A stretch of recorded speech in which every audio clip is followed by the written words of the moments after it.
ada yang fresh grad, lalu kemudian dia sebagai HR itu menurut saya agak salah kaprah ini perusahaan. Kayaknya perusahaannya biar keren aja punya orang dengan title HRBP gitu. Kan keren tuh HRBP.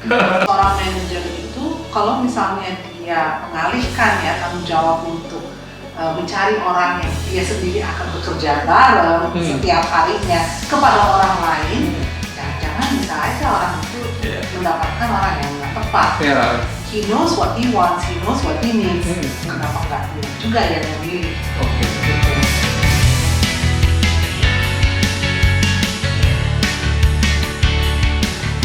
Halo sahabat inspiratif Daun Hijau, Assalamualaikum warahmatullahi wabarakatuh. Kembali lagi bertemu dengan saya Ginanjar di podcast Inspiratif Daun Hijau. Wah, hari ini kita kedatangan tamu yang ini ya, obrolan-obrolannya kemarin itu sangat-sangat membantu baik para pekerja, para pencari kerja ataupun karyawan ataupun atasannya di sebuah perusahaan.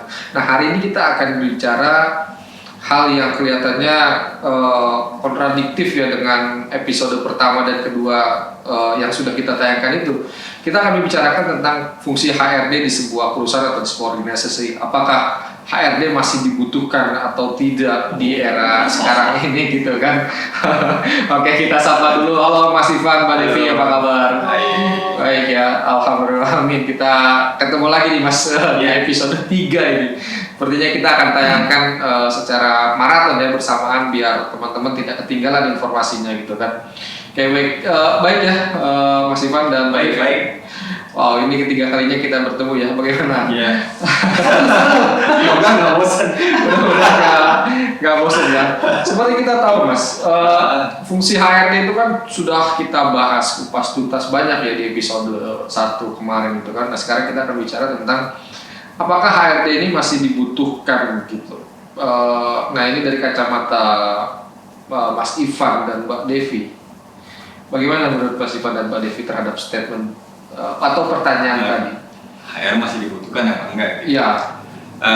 Seperti biasa, saya mau bertanya dulu sebelum saya menjawab pertanyaannya. Saya baru podcast kali ini jadi identitas saya jadi terbongkar. Saya ke Mbak Devi dulu kali ya.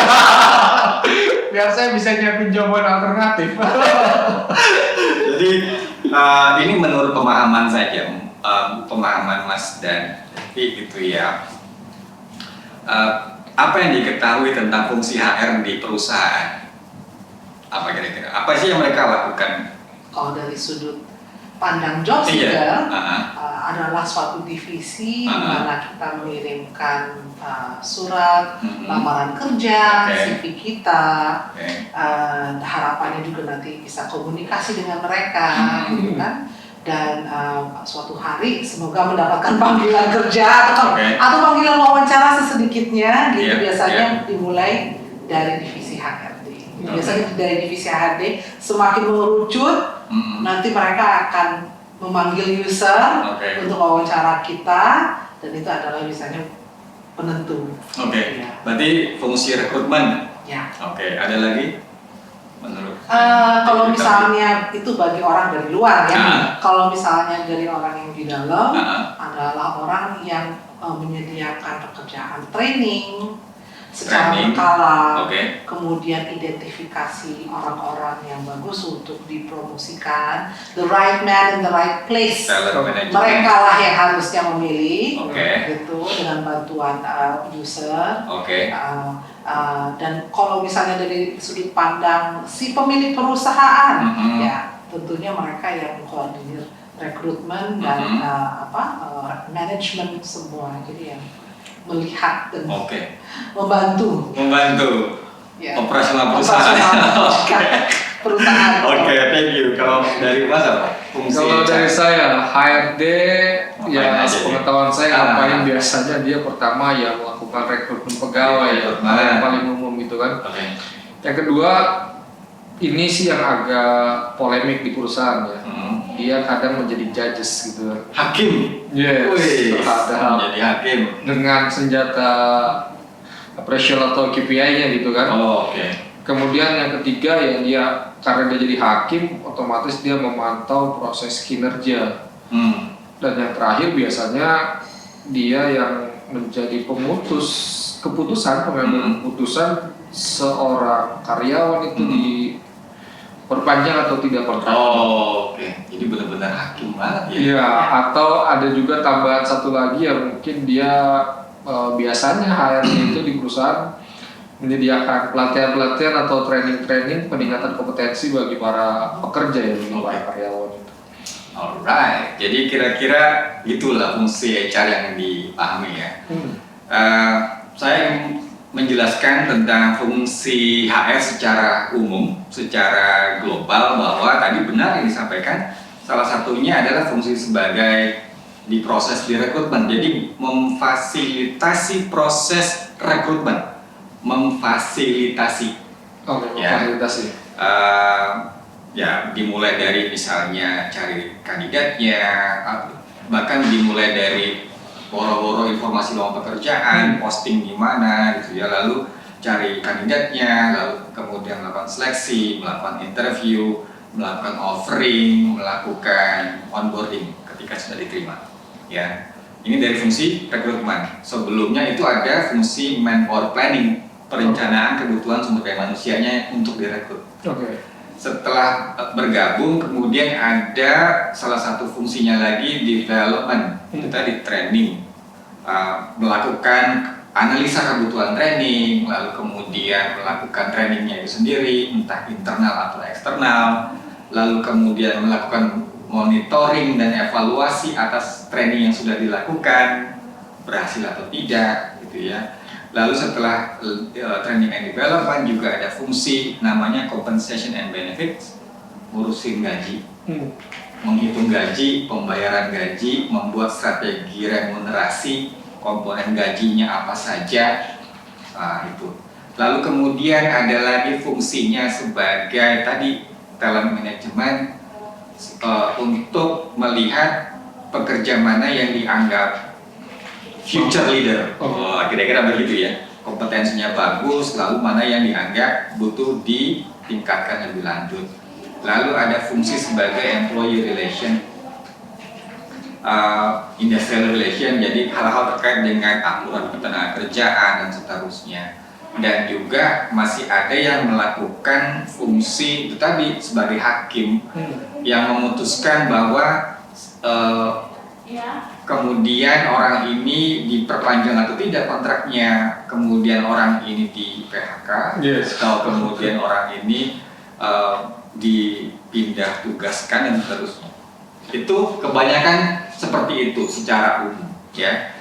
Namun secara teori ini ada namanya Profesor Dave Ulrich. Beliau itu salah satu tokoh ya yang orang-orang HR pasti paham ya, kebanyakan yang suka ngaji ya, yang suka ngaji itu bahwa orang ini, Pak Dave Ulrich ini adalah disebut sebagai tokoh HR modern lah di dunia. Beliau pada tahun 95 itu bikin buku judulnya HR Champion. Di situ disebutkan peran HR itu ada 4 yang utama. Pertama, administrative expert. Artinya sebagai seorang HR itu harus ahli dalam mengelola administrasi kepegawaian. Kalau zaman dulu namanya personalia. Ya, jadi ahli kepegawaian, ahli administrasi kepegawaian dari sebelum pekerjaannya masuk sampai pekerjaannya keluar. Jadi administrative expert. Yang kedua adalah sebagai employee champion. Maksudnya apa? Bahwa HR ini diharapkan bisa menjadi katalisator dalam organisasi yang membuat situasi kerja kondusif. Jadi menjaga kepentingan karyawan dan perusahaan. HR harus berada di tengah-tengah. Ya, karena HR itu bukan antek perusahaan dan juga bukan Robin Hood-nya karyawan. Nah, ya. Lalu yang ketiga, yang ke 1, 2, 3, 4. Ya, yang keempat. Yang keempat benar ya. Baru yang ketiga. Saking banyak ya. Yang ketiga, tadi kan yang belum champion, yang kedua. Yang pertama yang pertama dia yang administratif expert ya. lalu kemudian Blue Champion, yang ketiga adalah sebagai change agent. Oke. Di HR ini diharapkan sebagai agen perubahan dan organisasi ketika organisasi mau tentu saja melakukan perubahan-perubahan yang baik ya. Artinya HR harus jadi role model, harus jadi contoh yang baik, harus jadi orang yang benar. Jadi orang yang sempurna lah ya. Enggak juga. Karena sempurna itu cuma milik Tuhan dan Andra and the Backbone. Ya, tahu ya Andra and the Backbone? Ada lagunya. Ada lagunya. Sempurna. Oh, sama Demian. Ya, jadi itu. Dan yang keempat adalah sebagai strategic partner. Oke. Ini yang kemudian diharapkan HR bisa menjadi teman diskusi para top manajemen untuk bagaimana pengembangan bisnis ke depan. Artinya HR juga harus paham bagaimana market yang ada saat ini di industri perusahaan saat ini, bagaimana kekuatan perusahaan saat ini. HR juga harus paham finance, harus paham sales, harus paham PR, harus paham macam-macam. Ini makanya dia sebagai HR business partner. Ini konsep dasar secara teori yang dikemukakan oleh Dave Urich, gitu ya. Meskipun pada perkembangannya yang saya perhatikan itu di Indonesia juga banyak perusahaan yang masih berkutat di urusan administrasi aja, atau bahkan masih banyak yang petentang-petenteng gitu HR-nya merasa paling berkuasa, yang menentukan hidup orang di perusahaan ini adalah dia, dan tidak jarang mereka menjadi public enemy. Iya. Ketika ada orang karyawan rame-rame lagi ketawa, tiba-tiba ada orang HR lewat diem. Begitu orang HR udah lewat pergi, ketawa lagi. Jadi ini masih ada yang begitu. Banyak banget ya. Dan menurut saya ini HR yang salah kaprah gitu, bahwa HR itu harusnya benar-benar bisa menjadi katalisator dekat dengan semua orang secara profesional tentu saja, sehingga memang benar-benar bisa tetap menjaga tadi keseimbangan antara kebutuhan dan kepentingan karyawan dan perusahaan. Itu secara teori ya. Artinya dari fungsi-fungsi yang sudah saya sampaikan, kalau kita lihat sekarang saat ini pertanyaannya masih dibutuhkan nggak sih HR gitu ya. Sekarang saya mau bertanya lagi, dari seluruh tadi peran HR yang sudah dijelaskan, apakah peran-peran tersebut harus dilakukan oleh departemen khusus yang bernama HR atau apapun itu, atau bisa digabung ke dalam perannya manajer? Oke. Artinya si manajer ini yang menjalankan fungsi HR-nya tadi. Sekarang pertanyaannya adalah yang memutuskan untuk merekrut si A yang akan bergabung itu siapa? Manajer. Manajer ya. Yang membuat job description pekerjaan siapa? Manajer ya, bisa. Manajer ya. Yang tahu persis pekerjaannya ikut pelatihan tertentu siapa? Manajernya. Yang kemudian yang memberikan teguran itu siapa? Manajernya. Yang kemudian memberikan surat peringatan siapa? Manajer ya. Decision maker-nya kan dia ya biasanya ya. Kita bilangnya user. User. Iya kan? Iya, user. Iya. Lalu yang kemudian merekomendasikan untuk dipromosi siapa? Manajer lagi. Manajer. Yang kemudian merekomendasikan untuk nggak diperpanjang siapa? Manajer lagi. Manajer. Oke. Lalu HR-nya kemana? Kita ubarin. Pelatihan ini mana pelatihan? Lalu itu tadi yang benar-benar paham si karyawan ini butuh pelatihan apa itu siapa? Oh, manajernya. Manajernya. Tapi yang melakukan yang organize, pelatihannya? apakah harus ada departemen khusus yang melakukan ini? Atau sebenarnya si karyawan tersebut bisa cari sendiri karena dia udah tahu apa yang dia butuhkan? Biasanya sih cari pihak ketiga. Cari pihak ketiga, dan yang mencari siapa? Karyawan atas instruksi dari manajer.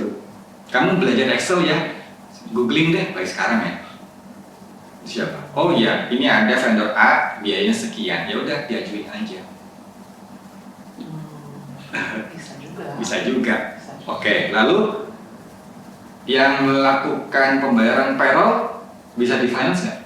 Finance. Finance. Emang yang ngurusin finance. Nah, iya. Atau bahkan banyak perusahaan yang sudah melakukan outsourcing untuk payroll-nya. Langsung ke bank ya. Langsung di banknya. Mereka menyediakan jasa perhitungan payroll. Kasih datanya, lalu mereka proses, lalu karyawan dapat slip gaji. Dan biasanya itu lebih cepat tuh. Lalu HR-nya ngapain? Digibahin.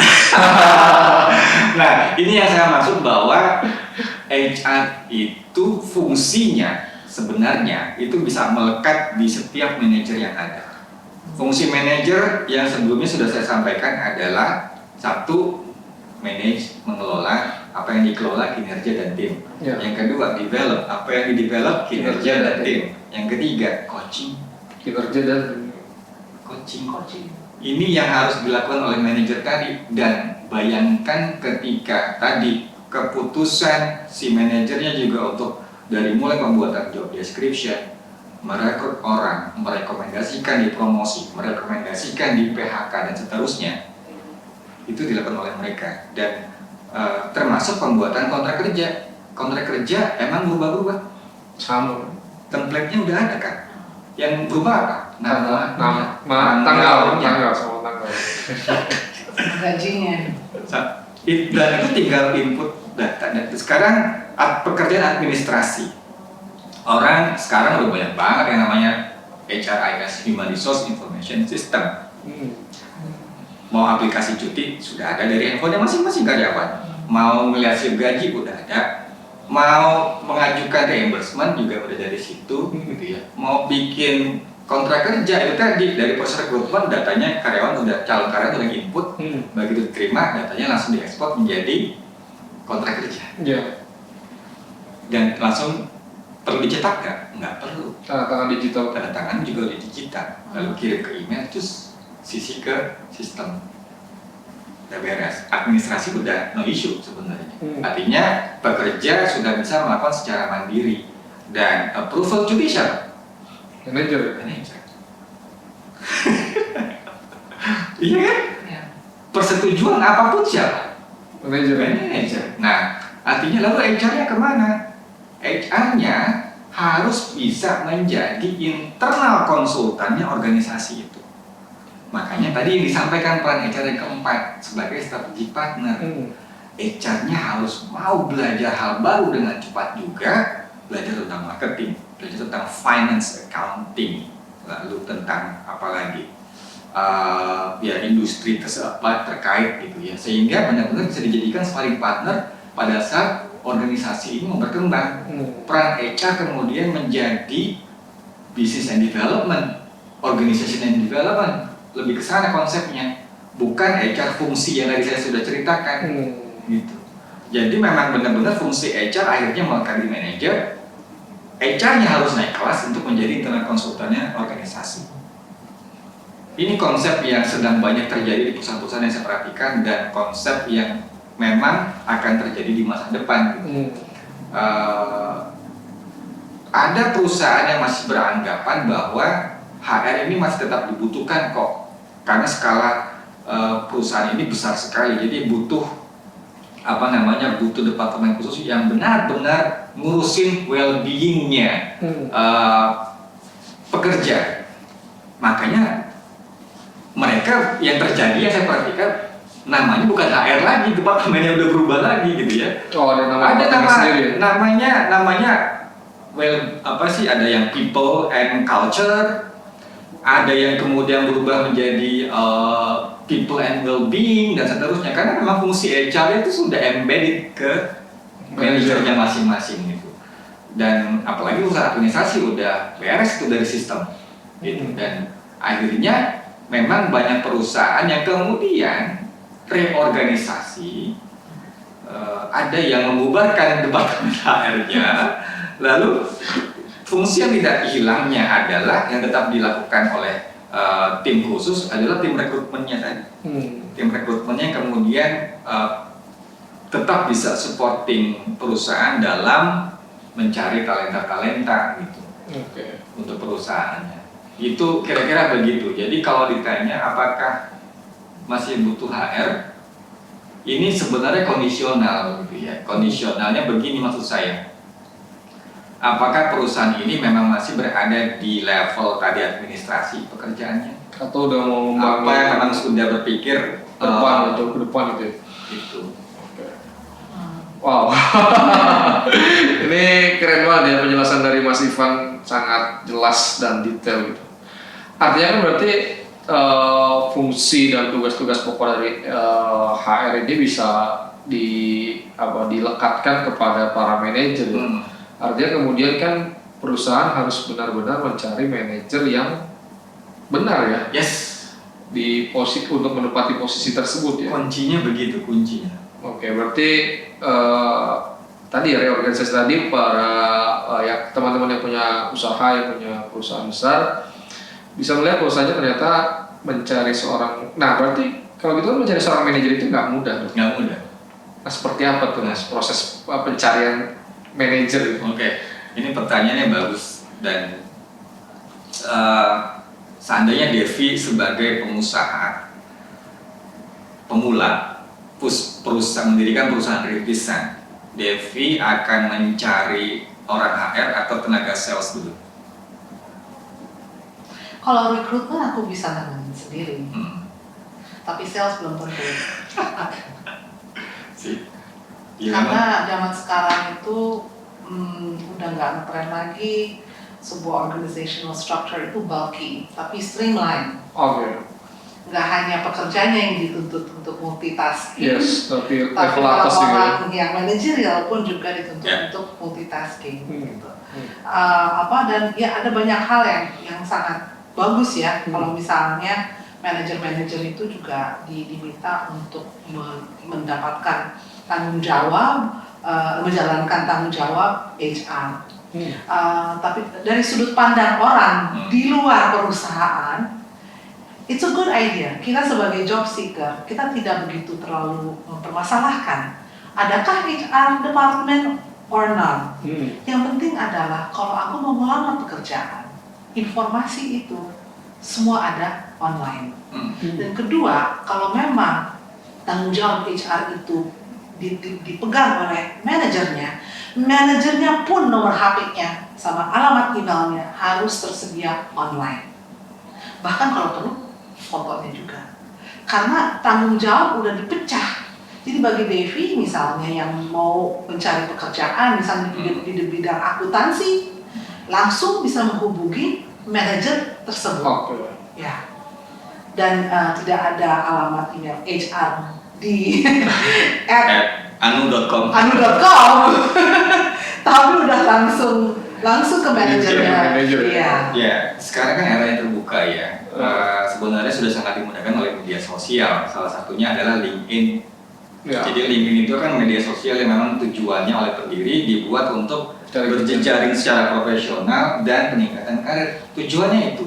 Artinya ketika memang perusahaan punya page khusus di LinkedIn, itu bisa dengan sangat mudah kan pencari kerja melihat siapa manajernya apa, posisinya apa, siapa namanya, mukanya kayak apa, dan bisa langsung dijapri. Gitu.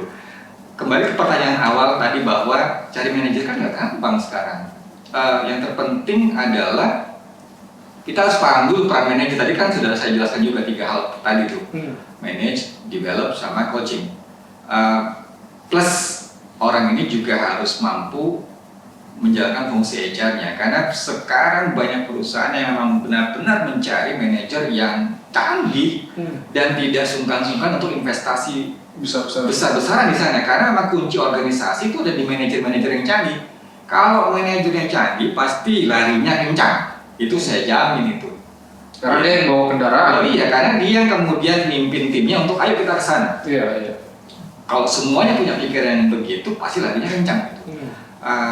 Dan perusahaan sekarang berpikir mendingan gua dapat manajer yang canggih, bayar lebih tinggi ketimbang dapat banyak staff yang seadanya gitu. Jadi tidak jarang perusahaan-perusahaan rintisan juga memang akhirnya dia ketika merekrut orang, dia akan cari manajer yang bagus sekalian untuk setup semuanya. Begitu sudah berjalan, baru dia bisa isi dengan orang-orang yang kompetensinya bisa dia develop di kemudian hari. Gitu. Karena memang strategi ini dianggap lebih secara cost benefit lebih efektif. Lebih efektif ya. Dan bagaimana cara mencari manajer, salah satunya kalau buat saya sourcing yang paling baik melalui LinkedIn tadi. Kita bisa lihat secara detail profilnya seperti apa, pengalamannya bagaimana, tapi apa yang diharapkan dari seorang manajer yang akan bekerja di tempat kita itu kita harus tentukan juga. Tadi misalnya 3 fungsi tadi, plus dia juga harus mau menjalankan fungsi HR dan tentu saja harus punya leadership. Itu mutlak gitu. Dia harus punya leadership, dia harus mampu berkomunikasi dengan baik secara tulis dan lisan. Karena kalau nggak bisa berkomunikasi, gimana dia mau ngomong ke timnya? Ya. Gimana mau nge-develop timnya itu? Garuk-garuk dulu. Ini yang di bawahnya manajer gue. Pusing kan? Ya kan? Jadi memang kita tentukan dulu apa yang dibutuhkan oleh perusahaan. Tapi secara garis besar kompetensinya, secara kualifikasi tadi seperti yang saya sampaikan. Dan bisa cari melalui ya LinkedIn atau headhunter. Berarti teman-teman nih, kita juga tadi buat para job seeker juga jangan lupa untuk rajin-rajin mendevelop diri dan juga mungkin sekarang pindah media sosialnya ke LinkedIn gitu ya. Jadi biar mudah dicari oleh para rekruter yang sedang dicari oleh para rekruter itu. Nah kemudian nih Mas Ivan dan Mbak Devi, mungkinkah tadi setelah disebutkan bahwa tugas dan fungsi HR ini bisa ditempelkan ke divisi lain atau ke manajer itu? Berarti menurut pandangan Mas Ivan dan Mbak Devi, apakah perusahaan akan tetap berjalan dengan baik tanpa adanya HR? Menurut Mas gimana? Saya bukan HR. Kalau sekarang saya nggak pernah jadi HR. Sebetulnya menurut saya bisa. Gimana Mbak Devi? Sebetulnya menurut saya bisa. Bisa ya, tetap bisa berjalan dengan baik. Contohnya sederhana aja. OSIS. Apakah ada divisi ke-HRD-an? Ada. Karena sebetulnya langsung dari ketua, wakil atau sekretaris biasanya ya, kemudian langsung ke kepala-kepala bagiannya, apakah itu mading, kepala bagian pendidikan, kepala bagian macam-macam. Tapi sebetulnya nggak perlu gitu. Jadi bisa tidak ada divisi HRD, asalkan ya mencari manajer yang mumpuni sekali. Jadi gaji yang dibayarkan kepada kepala HRD yang bisa dibagi untuk mencari investasi manajer yang memang sangat bagus. Gitu, Tapi kuncinya di manajer ya? Kuncinya ada di manajer. Dan menurut saya juga sekarang kalau misalnya dilihat dari sudut pandang job seeker gitu, kita akan mencari suatu hubungan ya, HRD dengan kemudian pencari kerja gitu. Zaman sekarang recruiter itu banyak sekali aplikasi-aplikasi yang digunakan oleh perusahaan pihak ketiga untuk mencari pekerja gitu. Apakah itu karyawan tetap ataupun karyawan yang lepas gitu. Salah satu hal yang menurut saya lihat banyak tren adalah marketplace. Ya, di mana banyak recruiter juga mencari orang-orang yang menyediakan diri. Ini pekerjaan saya ahlinya di sini dan sebagainya. Gitu, jadi fungsi HRD itu sudah tidak lagi, orang tidak pasif lagi. Job seeker tidak pasif lagi, tapi mereka sudah lebih aktif untuk menjual jasanya, ya, kemampuan dirinya sendiri. Jadi sebagian dari tugas yang tadinya diemban oleh ke-HRD-an sebetulnya udah mulai diambil oleh job seeker. Nah kalau dari tadi Mas Ivan sendiri gimana? Perusahaan bisa tetap berjalan dengan baik tanpa adanya HRD? 100%. Gimana teman-teman yang jadi HRD udah lumayan ketar-ketir? 100% bisa berjalan kok. Dan karena tadi pertanyaannya adalah sekarang coba kasih tahu apa fungsi HR yang nggak bisa dialih-dayakan. Iya.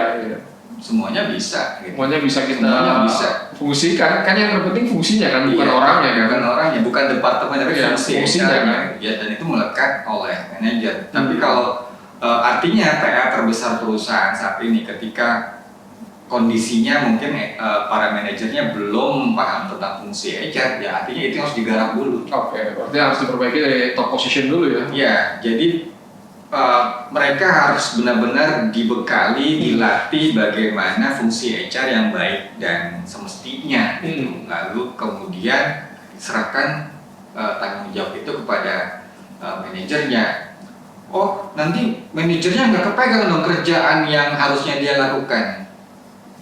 Kalau masih ada manajer yang begini, artinya manajernya masih belum sadar peran menurut saya. Wah, sesuai dengan namanya manajer ya? Lah iya, karena yang kalau sudah di posisi manajer ya mengelola, bukan mengerjakan hal teknis lagi. Oke. Sejatinya begitu.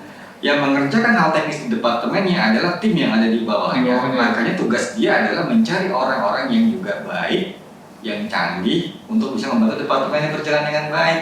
Oke. Gitu. Jadi bukan dia lagi yang cawe-cawe kerjaan teknisnya. Gitu. Ya kan kebanyakan di kita kan manajer, aduh capek nih kerjaan saya banyak, kerjaan ini kerjaan itu, berarti itu manajer yang salah. Nggak sadar, belum sadar peran. Oh, belum sadar tentang perannya ya, bos. Ya, karena kalau dilihat dari Devi, seorang manajer itu kalau misalnya dia mengalihkan ya tanggung jawab untuk mencari orang yang dia sendiri akan bekerja bareng setiap harinya kepada orang lain, jangan-jangan bisa aja orang itu mendapatkan orang yang nggak tepat. He knows what he wants, he knows what he needs. Kenapa nggak dia juga yang memilih? Gitu. Apakah mungkin at the end of the day akan dibantu oleh pihak tertentu atau pihak lain gitu, bisa, tapi dia kan yang tahu siapa yang dia butuhkan. Jadi menurut Devi langsung aja dia sendiri yang memilih dan merekrut. Ya berarti perusahaan tetap akan bisa berjalan dengan baik ya teman-teman sekalian, meskipun tanpa HR, tapi peran dan fungsi HR-nya tetap ada. Tetap ada. Cuma departemennya aja yang mungkin harus di revisi atau dibarin bahkan. Nah, kalau Mas Ivan ini juga kan bekerja di HR ya, pernah sebagai HRD juga. Nah, apakah pernah membubarkan diri sendiri juga gitu? Oh, gimana? Iya. Di tempat saya terakhir bekerja itu juga dibubarin kok HR-nya. Tapi memang dibubarkan dulu manajer-manajernya untuk menjalankan peran HR gitu. Dan kami akhirnya disiapkan untuk sebagai internal konsultan yang perusahaan. Kami dicekok macam-macam dulu tentang ya strategi bisnis perusahaan seperti apa, tentang bagaimana market kita dan seterusnya, tentang finance. Itu kami dulu dibekali itu. Jadi paralel dengan manajer yang dibekali tentang fungsi HR, HR-nya kemudian dibekali tentang fungsi-fungsi sebagai business development, gitu. Business and organization development. Dan ya udah dibubarin aja terus departemen HR-nya. Dan itu yang juga saya lakukan di tempat saya bekerja sekarang. Jadi departemen HR-nya saya bubarin, guys. Mungkin divisinya bisa bubar, orangnya bisa repurpose ke tempat lain. Iya. Tapi kan dinaikin levelnya lebih tinggi ya sebenarnya menjadi internal konsultan buat perusahaan gitu kan. Betul. Fungsi. Berarti ini strategic partner. Iya. Arahnya harus ke sana gitu dan harus konkret, bukan cuma namanya doang HRBP. Kita sering lihat kan ada orang katanya HRBP atau HCBP gitu ya, Human Capital Business Partner atau Human Resource Business Partner. Tapi yang dia lakukan sebenarnya hal-hal yang seperti sebelumnya dia lakukan. Dan ini menurut saya salah kaprah gitu, karena banyak sekali saya perhatikan juga perusahaan di Indonesia yang punya orang dengan title HRBP atau HCBP itu orang-orang yang jam terbangnya belum tinggi. Padahal konsep dasar yang diharapkan oleh Dave Ulrich yang pencetus teori itu tadi, orang-orang yang duduk di HRBP itu emang udah pernah di rekrutmen lama, di combine lama, di training development lama, di finance. Jadi orang udah ngelotok semua di HR-nya. Udah ngerti asam garamnya semua. Udah tahu, udah jam terbangnya udah banyak. Lalu kemudian dia juga dibekali hal-hal terkait dengan industri di perusahaan itu. Ini yang harusnya, makanya orang-orang yang senior yang harusnya duduk di HRBP, bukan orang-orang yang masih ada yang fresh grade. Lalu kemudian dia sebagai HRBP itu menurut saya agak salah kaprah ini perusahaan. Kayaknya perusahaannya biar keren aja punya orang dengan title HRBP gitu. Kan keren Pak HRBP. Ya kayak gitu dan kembali lagi fungsi yang benar, gitu. Fungsinya yang harus yang benar, bukan tentang title. Title-nya terserah dia mau pakai apaan gitu ya. Yang penting fungsinya itu bisa berjalan dengan baik gitu.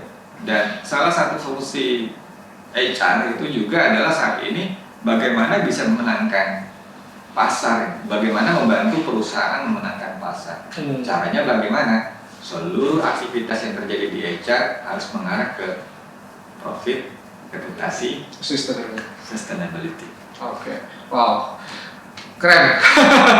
Berarti jika misalkan tadi departemen HR kita ditiadakan di sebuah perusahaan, kemudian proses penilaian kinerja kembali ke manajer. Manajer dong, emang yang nilai siapa? Oke. Emang HR yang nilai? Kalau punya 1.000 karyawan, mabuk nggak tuh HR? Siapa yang lebih paham anak buahnya, fruit child-nya?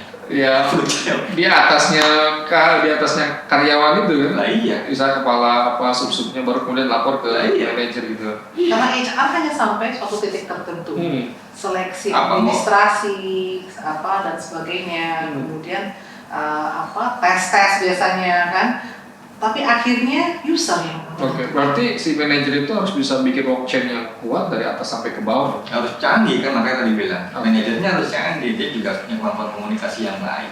Karena dia menjadi pilot perusahaan tersebut kan, untuk membawa pesawatnya yang terbang mau cepat atau mau lambat, tujuannya sampai atau enggak gitu kan. Wow, berarti kalau melihat dinamika sekarang Pak, sudah berapa banyak sih kira-kira perusahaan yang sepengetahuan dari Mas Ivan dan Mbak Devi ya, yang mulai mengurangi atau meniadakan departemen HR? Apakah semua akan mengarah ke arah sana gitu di era modern sekarang itu? Cuma kan tadi juga kan mendengar penjelasan dari Mas Ivan juga masih ada juga orang yang sudah ada pengetahuan modern tapi masih pakai old style juga gitu. Nah itu perkiraannya Mas Ivan misalkan ngelihat transformasi atau reorganisasi di sebuah perusahaan tersebut, kira-kira pekerjaan HR ini sampai berapa lama sih dia masih akan ada gitu? Sampai ke proses transformasi tadi? Sebenarnya pandemi COVID-19 ini semakin mempercepat ke arah itu gitu. Ya, sebelum ada pandemi kan kita nggak pernah berpikir bahwa ternyata bisa kerja dari mana aja ya. Ternyata absen itu bisa dari mana aja ya. Ternyata sebenarnya selama hasil pekerjaannya sesuai, kehadiran itu bukan hal yang penting ya. Udah banyak yang akhirnya bisa ya gitu ya. Yang sebelumnya haram banget tuh melakukan hal itu. Harus datang ke kantor loh. Kalau nggak ke kantor lo nggak kerja berarti. Nah, dan lo dipotong untuk jangan kehadiran misalnya begitu. Itu kan gaya-gaya lama gitu ya. Tapi dengan adanya pandemi di satu sisi bahwa ini semakin sebenarnya mempercepat proses terjadi itu. Evolusi teknologi yang semakin canggih dan semakin murah juga semakin mempercepat itu terjadi. Pekerjaan administrasi benar-benar akan disistemkan semua gitu secara otomatis dan berbiaya rendah gitu. Lalu hubungan manusia ya itu akan terjadi dengan antara manajer dan timnya masing-masing. Bukan harus ketika ada pekerja bermasalah dikasih ke HR, emangnya HR guru BP? Kan enggak, itu harusnya dilakukan oleh manajer karena manajer yang harus paham betul tentang apa yang dibutuhkan oleh timnya. Bukan orang HR yang ujuk-ujuk ada masalah dilempar ke HR lalu kemudian HR yang ngasih SP. Ini gaya-gaya lama yang sebenarnya nggak akan berdampak kepada profit, reputasi dan sustainability tadi menurut saya. Nggak tahu kalau Mas Anam. Jadi yang terpenting itu adalah ketika memang HR-nya sudah benar-benar melekat di perannya manajer masing-masing, ini perusahaan harusnya udah lebih tenang sih untuk bersiap menghadapi situasi yang lebih dinamis lagi di masa depan gitu. Karena tidak akan bergantung pada hanya departemen tertentu saja untuk menangani itu, dan manajernya akan lebih bersinergi karena punya kepentingan yang sama untuk bisa berhasil. Jadi bukan kalau misalnya bikin kebijakan harus melalui HR, Enggak, mereka akan duduk bareng, kita mau bikin kebijakan tentang absensi bagaimana nih? Kalau menurut di departemen ini bagaimana? Oh enggak, kami tetap butuh, karena pekerjaan ini harus butuh kehadiran. Oh ya nggak apa-apa, di tempat saya mungkin enggak. Karena pekerjaan kami bisa diselesaikan dari mana saja.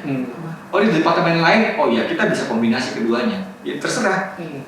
Nah, ini kan tidak terjadi kalau seandainya diserahkan kepada satu departemen khusus yang udah lo bikin kebijakan, nanti yang lain nurut. Nah, ini kan model-model organisasi yang semoga bisa lebih adaptif dengan kebutuhan situasi dan kondisi gitu. Menurut saya bukan berarti kemudian orang HR-nya harus khawatir atau bagaimana gitu ya dengan kondisi ini. Khawatirlah ketika memang Anda tidak mau belajar hal baru dengan cepat. Itu saja. Karena tidak ada satupun yang ada di dalam perusahaan kita saat ini menjamin bahwa posisi kita akan tetap ada tahun depan, 2 tahun lagi, 5 tahun lagi. Pertanyaannya adalah ketika posisi itu sudah tidak ada, apa yang sedang kita lakukan? Balik ke poin nomor 1 yang dijelaskan Mas Ivan. Kita harus punya kompetensi sesuai dengan posisi yang dibutuhkan oleh perusahaan. Yes. Biar tetap ada. Berarti adaptif. Betul. Ya, adaptif itu kata kuncinya. Kalau orang sekarang ngomong agile. Karena pandemi ini kan juga mengajarkan kita untuk sangat kreatif, adaptif, dan tidak takut atas perubahan.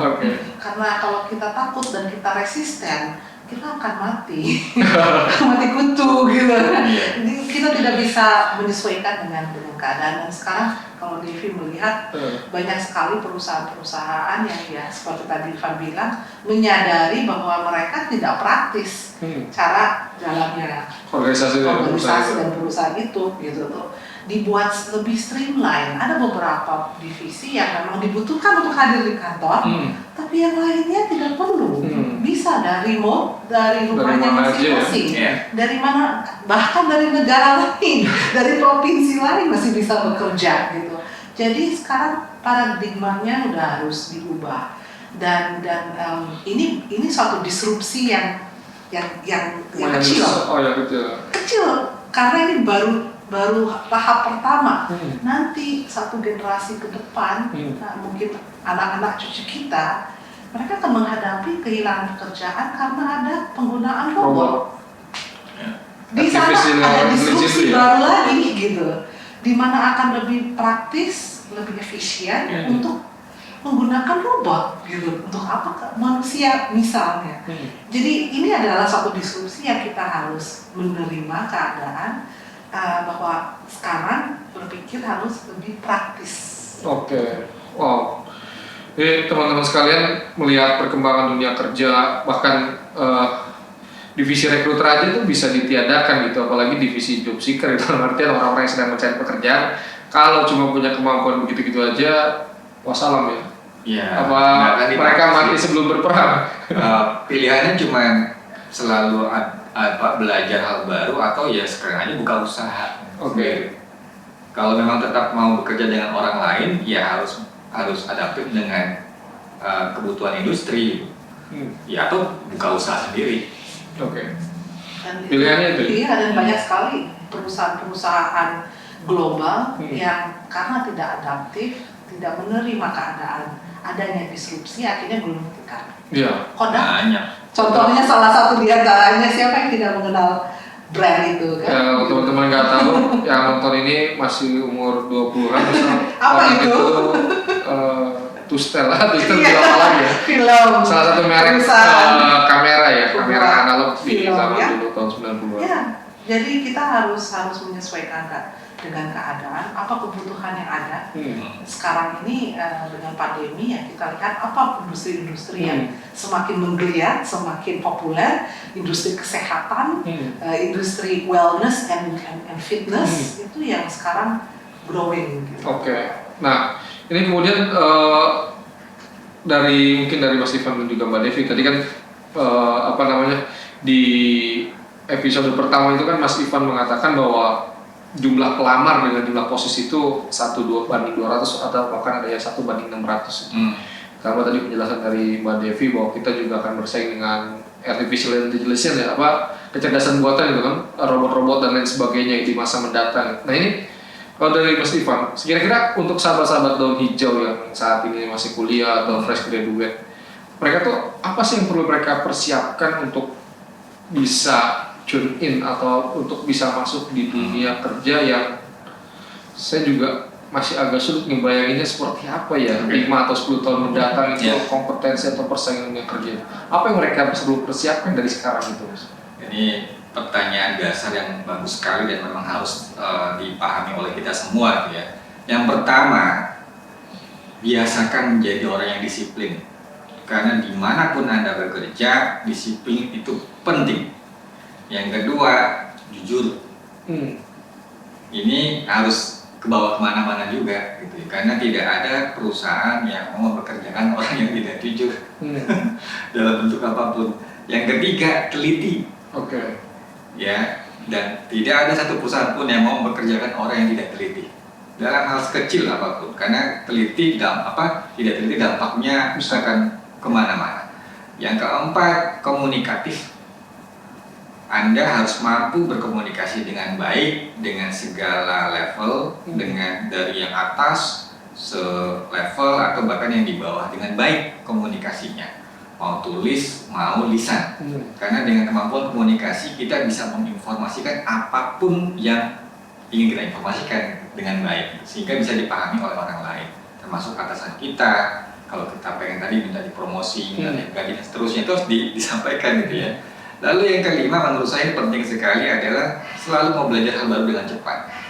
Anda lakukan 5 hal ini ya di luar kemampuan teknis yang dibutuhkan oleh apapun pekerjaan tersebut yang Anda lamar, Anda akan selamat sih. Jadi lakukan 5 hal ini tadi. Biasakan ya, disiplin, jujur, teliti, komunikatif, dan juga selalu belajar hal baru dengan cepat. Itu sih. Jadi kalau kita punya kelima hal ini, kita akan selalu dipakai di mana-mana. Dan selalu akan kalau ada orang yang tahu bahwa kita punya kualitas itu, pasti mereka ada pikiran terlintas, wah orang ini kalau kerja di tempat gue kayaknya asik banget. Kalau keren nih perusahaan. Bakal keren banget di perusahaan. Ini kan pasti ada yang kayak gitu-gitu. Iya. Oke, kalau dari Mbak Devi sendiri gimana Pak? Apa yang perlu dipersiapkan oleh generasi muda menghadapi tantangan pekerjaan, dunia kerja di masa mendatang? Kalau melihat zaman dulu, Devi waktu lulus SMA masih belum tahu mau kemana. Saya pikir ada orang tua saya adalah lulusan Unpad, ekonomi. Apakah saya ikut mereka jejaknya tanpa memperlihatkan apa kekuatan saya, apa yang saya suka. Jadi benar-benar, tapi pas saya lihat dan baca buku-buku ekonomi, kayaknya nggak enjoy. Bukan Menteri Keuangan, atau salah Menteri Keuangan. Jadi kalau Anda bingung, jangan khawatir. Coba cari yang namanya perusahaan-perusahaan atau psikolog-psikolog yang menyediakan tes bakat. Itu sangat simple tapi sangat luar biasa. Dan alhamdulillah pada saat SMA, semua murid di SMA saya itu diharuskan untuk ikut uji tes bakat itu. Jadi kita tahu kekuatan kita. Misalnya aku kekuatannya ada di komunikasi dan seni dan budaya. Jadilah saya mengambil S1-nya ke bidang itu, ke bidang seni budaya. Kemudian S2-nya ke bidang komunikasi. Jadi saya membangun karir berdasarkan kekuatan dan kesukaan saya. Karena kita perlu ingat, walaupun pekerjaan itu suatu hal yang dibutuhkan, kita semua butuh suatu hari ya bisa menafkahi keluarga dan sebagainya. Tapi ingat, carilah pekerjaan yang kamu suka. Karena sebagian besar hidup kita, waktu kita dilakukan di dunia kerja, di tempat pekerjaan kita. Jadi kalau memang mayoritas waktu kita di sana, ya lakukan sesuai dengan apa yang kita suka. Kalau enggak menderita seumur hidup, bukan? Jadi datang ke tempat menderita gitu. Iya, selalu setiap hari dan sebagainya. Hari Minggu sore deg-degan. Iya, dan saya selalu bilang kepada teman-teman saya yang baru lulus SMA, lulus kuliah, andai kata uang itu bukan suatu hal yang perlu kita punya, ya, bukan itu yang jadi misalnya hal yang penting bagi kita. Apa yang kamu akan lakukan? tanpa bayaran. Hmm. Coba tutup mata, bayangkan what makes you happy. Hmm. Itulah pekerjaan yang kamu harus cari. Oke. Jangan lihat-lihat yang lain-lain. Itu saja. Oke. Karena kalau setiap hari we do it, we're happy, and we get paid. Yes. Gimana kan? Itu aja simple kok. Nanti prinsip Vini Vici itu dipakai ya. Tahu nggak pekerjaan yang paling menyenangkan itu apa? Hobi yang dibayar. Exactly. Ya, maka teman-teman tuh.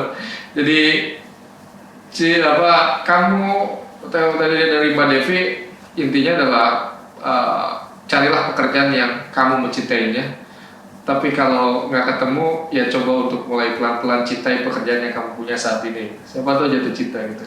Sambil lihat ya apa yang better, yang lebih baik yang kamu suka. Oke. Nah kemudian ini juga menarik ya, kita topik yang lain tuh sebelum kita ke masalah HR lagi tadi. Mas Ivan dan Mbak Devi, ini pertanyaan saya secara personal. Apakah Mas Ivan dan Mbak Devi mencintai pekerjaan yang sekarang? Kelihatan nggak? Dengan rambutnya gondrong sih, kayaknya cintai pekerjaan yang sekarang gitu. Karena boleh rambut gondrong. Rasa kan kalau orang yang memang suka dengan apa yang dia lakukan. Iya. Oke, karena ada energi terpancar ya. Itu. Ada energi terpancar Itu dia. yang bisa kita rasakan gitu oleh lawan. Berarti kalau teman-teman di tempat kerja datang dengan kepala nunduk, pulang apa sih, mending keluar aja ya Iya. dari tempat pekerjaan. Anda bukan di tempat yang tepat. Oke, Anda bukan di tempat yang tepat. Carilah pekerjaan yang benar-benar tepat, yang membuat Anda happy. Ya. Wow. Nah, ini mungkin yang terakhir, Mas Ivan dan juga Mbak Devi. Tadi kan kita bicara masalah HR yang sebenarnya fungsinya itu bisa dilekatkan. Nah, ini pesan-pesan dari Mas Ivan dan Mbak Devi untuk HR muda yang saat ini punya cita-cita mau jadi HR atau yang baru bekerja terjun di dunia HR. Kan ini kan dengan melihat video ini dia menyadari bahwa di masa mendatang tugas dan fungsi saya ini bisa dilepas atau bisa dipecah ke orang lain. Nah itu apa yang harus mereka lakukan gitu? Apakah mereka harus menyiapkan diri sebagai tadi punya pengetahuan yang lebih luas biar nanti bisa jadi strategic partner dari perusahaan atau seperti apa? Pesan-pesan terakhir nih Mas dari Mas Ivan dan juga Mbak Devi untuk teman-teman HR di luar sana. Dari dulu silakan. Wah, kalau Devi kan melihatnya dari sudut pandang ini ya, job seeker, kan, sebagai recruiter kan dari Ivan gitu. Kalau menurut saya sih ke depannya ya mereka udah tidak bisa lagi belajar satu ilmu. Oke. Tapi harus multi talenta. Itu udah berlaku untuk semua posisi kok, nggak hanya HRD-an. Dimanapun ya. Iya. Dan saya selalu bilang kepada teman-teman, saudara-saudara, don't put all your eggs in one basket. Oke. Jangan menempatkan semua telur-telur Anda dalam satu basket. Kalau jatuh pecah semuanya gitu. Jangan. Kita harus selalu nyimpen di satu tempat, di sini dan di sana. Jadi kalau misalnya ini tersenggol, masih ada telur-telur lain. Oke. Itu cara berpikir kita. Jadi ternak ayam. Iya. Dan growth mindset itu sangat-sangat. Berarti hilangkan fixed mindset ya. Hilangkan karena itu akan membunuh kita.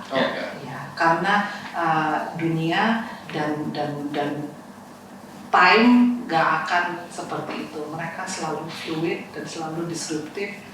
Dan kita harus menyesuaikan diri. Harus lentur kayak Bruce Lee, flow like water. Ya, kalau saya masih pagi. Oke, buat teman-teman yang baru masuk ke dunia HR gitu ya dan baru mau belajar atau bahkan yang sudah ada di HR mungkin kurang dari 5 tahun gitu. Kalau boleh saya kasih saran adalah pertama ngaji lebih dalam tentang HR itu sendiri, perdalam ilmunya dengan baik gitu ya. Tapi jangan berpikir bahwa Anda akan berkarir di HR. Jadi perdalam saja ilmunya. Kenapa? Karena ilmu HR tadi kan tentang fungsi. akan sangat bermanfaat pada saat nanti kalau seandainya Anda mau menjadi pengusaha. Ya, karena kan yang kita lakukan adalah mengelola Usaha. manusia, ya, pada saat kita mau mempunyai usaha gitu ya, dan pada saat kita kemudian belajar HR, ketika ketemu sesuatu yang belum kita pahami, jangan ragu untuk cari mentor. Dan mentornya yang benar, jangan mentor yang HR dengan paradigma lama gitu, yang HR jadi petentang-petenteng, harus jadi judges. Jangan seperti itu. Karena begini, sederhana saja kok prinsipnya, kita mengelola manusia, ya sudah, perlakukan mereka seperti manusia, bukan yang lain. Ketika kita paham bagaimana cara mengelola manusia dengan baik, sebenarnya nggak ada masalah yang akan menjadi potensi konflik begitu. Karena selama ini kan selalu itu yang menjadi drama di perusahaan-perusahaan ya. Dan makanya ngajilah lebih dalam tentang dunia HR itu sendiri, dari mulai manpower planning, recruitment selection, compensation benefit, industrial relation, talent management, apapun itu ya, pelajari dengan dalam sampai akhirnya Anda paham betul bahwa oh ternyata HR itu begini. Dan terus terang saja, saya sampai hari ini masih belajar HR, dan semakin saya mendalami HR, makanya saya berani bilang bahwa perusahaan masa depan sebenarnya tidak butuh lagi departemen HR. Oke.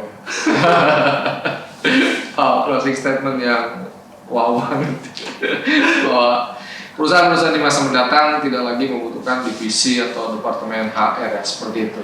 Nah, ini juga kan tadi Mas Ivan dan Mbak Devi juga teman-teman sekalian sekarang mencintai pekerjaannya gitu. Jadi mereka tuh punya pekerjaan, punya usaha sendiri. Mas Ivan ini kita lihat di layar ada perusahaan cake dan juga Empedals. Empedals ya. Empedals itu mungkin bisa diceritakan ya Mas, kenapa mencintai pekerjaan yang sekarang itu? Basicnya kan yang pertama food and beverage ya, yang kedua kan tentang musik gitu. Nah itu bisa diceritakan Mas ke teman-teman sekalian. Siapa tahu ini bisa menjadi inspirasi juga bagi teman-teman yang mau membuka usaha. Iya. Pertama mungkin saya akan cerita tentang FM Pedals gitu ya. Jadi FM Pedals ini usianya baru dari 2014 lah. Ini sebenarnya rasa penasaran saya karena waktu dulu itu nggak mampu beli pedal gitar gitu, karena uang jajannya masih terbatas gitu, dan ya sudah hanya bisa ngelihat kalau datang ke studio, gila ini pedalnya bagus banget ya, bunyinya bisa kayak begini dan seterusnya. Sampai akhirnya saya sudah bisa menghasilkan uang sendiri, lalu saya udah mulai koleksi tuh pedal-pedal gitar. Dan rasa penasarannya muncul banget ketika saya bongkar semuanya pedal-pedal itu. Ini kenapa pedal ini bunyinya begini dan itu begitu, dan kenapa harganya sekian. Dan akhirnya saya pelajari semuanya, saya belajar ulang tentang desain PCB dan seterusnya itu. Saya cari vendor buat jual komponennya di mana, dan semuanya masih impor. Jadi singkat cerita, saya ingin membuat sebuah produk yang saya sukai ya, sebaik mungkin yang saya mampu dengan sumber daya yang saya miliki. Itu aja saya buat pikiran pertamanya. Saya tidak kepikiran mau dijual harga berapa, siapa yang akan pakai, laku atau enggak, itu nggak kepikiran gitu. Jadi niatnya adalah bagaimana saya bisa membuat sebuah produk ya, membangun sebuah brand lokal yang memang tantangannya sangat tidak mudah untuk dilakukan, yaitu sebaik mungkin dengan sumber daya yang saya miliki gitu. Dan alhamdulillah masih berjalan sampai hari ini. Sudah banyak gitaris-gitaris di Indonesia yang juga sudah menggunakan gitu. Dan saya senang gitu ketika misalnya sewaktu-waktu datang ke acara kawinan gitu ya, ada bandnya main, terus lihat kok pedal saya dipakai lagi. Itu seneng aja rasanya gitu. Dan tiba-tiba yang main gitarnya juga notice saya gitu, mas yang bikin pedal ya, kita foto bareng. Itu nggak pernah saya kepikiran oleh saya sebelumnya, meskipun itu bukan tujuan ya, tapi oh ternyata ini toh rasanya ketika kita berhasil membuat sesuatu dengan hati. Itu dan tangan sendiri. Iya, dan apresiasi dari orang-orang itu hanya bonus saja, bukan tujuan gitu ya. Dan keberhasilan brand itu juga menurut saya bukan sesuatu yang harus kita wah ini brand saya harus kayak begini karena kalau begitu malah seringkali nggak berhasil gitu. Kita fokusnya cuman bagaimana biar terkenal tapi tidak memikirkan dengan teliti dengan detail produk kita sendiri begitu. Nah kalau untuk yang di industri F&B itu di Ernst Beckhouse ya memang saya nggak pernah juga kebayangkan terjun di dunia F&B sebelumnya, nggak ada sama sekali. Saya lama di industrial and mining gitu, jadi jauh banget kan. Tapi yang saya ambil benang merahnya adalah apapun bisnisnya sebenarnya yang dikelola itu tidak jauh berbeda. Sama aja.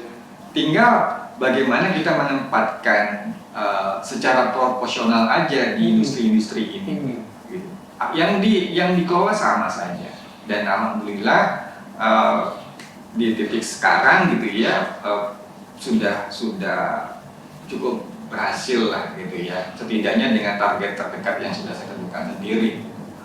Gitu. Keren. Jadi ya prinsipnya kalau kita melakukan sesuatu dengan hati itu pastinya akan terasa dengan kita sendiri gitu ya, dan itu juga akan terasa di orang-orang sekitar kita. Dan secara langsung dan tidak langsung itu juga akan mempengaruhi dari hasil apapun yang kita hasilkan di produk atau jasa. Ya teman-teman nanti bisa coba lihat di sini ada alamatnya ya untuk FM Pedals dan juga untuk yang bakery. Nah kalau Mbak Dian sendiri usahanya dia apa nih Mbak? Devi dari latar jurnalistik ya.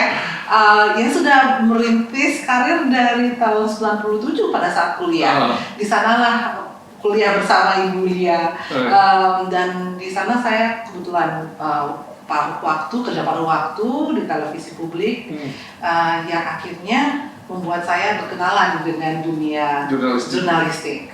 Dan saya sangat jatuh cinta dengan sebuah kelas yang disebut audio visual class. Jadi karena itu menggabungkan hal-hal yang saya suka gitu, menciptakan suatu produk audio visual yang menarik. Karena memang saya orangnya sangat visual sekali gitu kan. Jadi saya bekerja di TV, kemudian swasta, kemudian di TV regional ya. Saya menyadari bahwa sekarang banyak TV-TV yang mulai mereka outsourcing pekerjaan-pekerjaan liputannya ataupun produksi program-programnya, dan ada kebutuhan industri untuk bekerja sama dengan production house untuk audiovisual program. Dan aku pikir kayaknya sepertinya menarik ini, suatu industri yang saya masih ini ya, melanjutkan dari kejurnalistikan saya di jurnalistik, tapi juga tetap bidang audiovisual dan memenuhi kebutuhan dunia saat ini yang semakin remote pekerjaannya. Apalagi sekarang dengan pandemi, banyak media-media asing, mereka tidak bisa lagi menerbangkan kru-krunya dari Eropa, dari Amerika, dari Australia terjun langsung ke Indonesia karena kesulitan untuk bisa mendapatkan visa. Jadilah mereka harus bekerja sama mencari mitra di dalam negeri.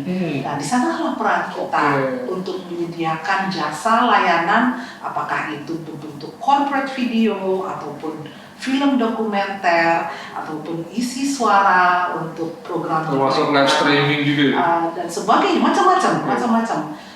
Dan kalaupun Devi tidak bisa, misalnya production house Devi tidak ada service itu, bekerja sama dengan mitra yang bisa kolaborasi gitu. Jadi menjadi penghubung kita, karena begitulah tren yang ada di dunia sekarang, sudah semakin remote, semakin kita harus mencari mitra, dan semua serba praktis. Jadi ya alhamdulillah sudah sejak tahun 2018 merintis bisnis kecil-kecilan. Saya sih senang bisa menyediakan kesempatan untuk memberi pekerjaan kepada teman-teman sesama pekerja lepas, soundman, cameraman, drone operator. Saya sendiri jadi belajar sedikit demi sedikit ya pekerjaan mereka seperti apa. Dan saya juga menyediakan yang terbaik untuk klien saya di luar negeri, karena saya sendiri bisa menyeleksi mana teman-teman yang cocok di posisi yang tersebut. oke gitu. Karena at the end of the day klien yang akan sebagai user akan memilih sesuai portfolio teman-teman. Jadi saya adalah penghubung di antara mereka. Jadi itulah. Wow, keren banget ya teman-teman sekalian obrolan kita kali ini. Tepuk tangan buat Mas Ivan dan juga Mbak Devi ini. Jadi yang pertama tadi adalah cintai pekerjaanmu, cari pekerjaan yang memang benar-benar kamu cintai, atau kalau tidak bisa maka mulailah belajar untuk mencintai pekerjaanmu, dan tetap di masa mendatang di era era digital, era industrial dan perubahan-perubahan yang sangat cepat ini, maka teman-teman sekalipun ayo bergerak bersama-sama, adaptif terhadap hal baru, jangan menolak, jangan denial terhadap hal yang baru, karena itu akan merugikan teman-teman sendiri, di mana kemudian teman-teman dihadapkan pada dua pilihan seperti tadi Mas Ivan katakan, apakah mau masuk di dunia industri yang kualifikasinya begitu banyak, atau misalkan teman-teman mager atau malas buat mempunyai kualifikasi tersebut, ya usaha jangan masuk ke dunia industri ya, maksudnya tidak kerja kepada orang lain gitu ya, seperti itu ya. Terima kasih banyak Mas Ivan dan Mbak Devi, saya sangat bersyukur dan senang sekali kita bisa bikin podcast 3 episode ya teman-teman sekalian bersama Mas Ivan dan juga Mbak Devi. Tentu banyak sekali pengetahuan yang kita dapatkan dari Mas Ivan dan Mbak Devi seputar dunia kerja, seputar rekruter, dan juga tadi yang terakhir kita bahas adalah seputar tugas dan fungsi HRD yang sebenarnya sudah bisa departemennya yang ditiadakan, tugas dan fungsi yang kita lekatkan kepada divisi yang lainnya.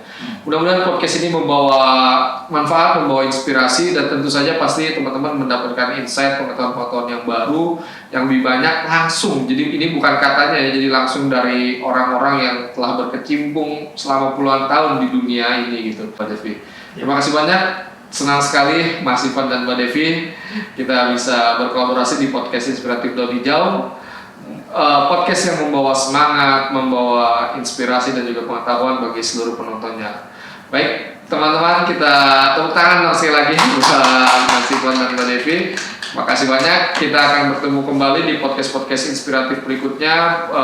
Tentu saja podcast yang membawa manfaat, berbagi pengetahuan dan juga berbagi pengalaman dari para profesional. Terima kasih, saya Ginanjar. Kita kembali lagi di podcast-podcast berikutnya. Wassalamualaikum warahmatullahi wabarakatuh. Dah. Bye.